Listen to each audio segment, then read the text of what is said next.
একটি গ্রামে একজন বয়স্ক কৃষক বাস করতেন।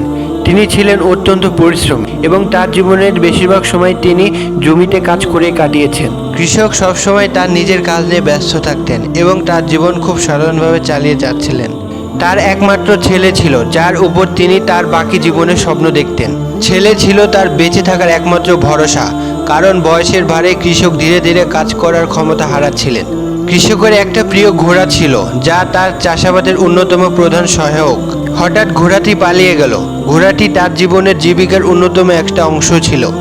এই খবরটি শুনে পুরো গ্রামে হইচই শুরু হয়ে গেল। গ্রামবাসীরা এসে দুঃখের সঙ্গে বলল, কৃষক, তোমার তো বিশাল ক্ষতি হয়ে গেল, কি করবে তুমি এখন? কৃষক শান্তভাবে উত্তর দিলেন, ভালো না খারাপ কে জানে। গ্রামবাসীরা অবাক হয়ে গেল তার প্রতিক্রিয়া দেখে। তারা নিজেদের মধ্যে বলাবলি করছিল যে এত বড় ক্ষতি অথচ মানুষটা স্বাভাবিকভাবে কথা বলছে। কিছুদিন পর আশ্চর্যজনকভাবে সেই পালিয়ে যাওয়া ঘোড়াটি ফিরে এলো, সঙ্গে আরও কয়েকটি বন্য ঘোড়া নিয়ে। গ্রামবাসীরা এই ঘটনা দেখে দারুণ অবাক হলো। তারা এবার কৃষকের কাছে এসে বলল, তুমি তো আসলে ভাগ্যবান, একটি ঘোড়া হারিয়েছিলে কিন্তু এখন আরও কয়েকটি ঘোড়া পেলে। কৃষক মৃদু হাসি দিয়ে বললেন, ভালো না খারাপ কে জানে। তার প্রতিক্রিয়া আবারও সবাইকে বিস্মিত করলো।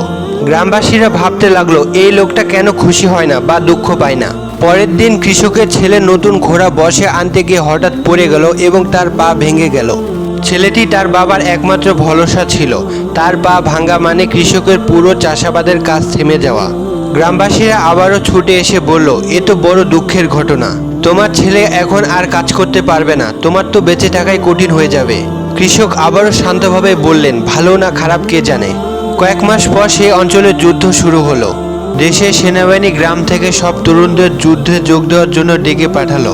গ্রামবাসীর ছেলেরা যুদ্ধে যাওয়ার জন্য তৈরি হলো, কিন্তু কৃষকের ছেলে পা ভাঙায় সে আর যুদ্ধে যেতে পারল না।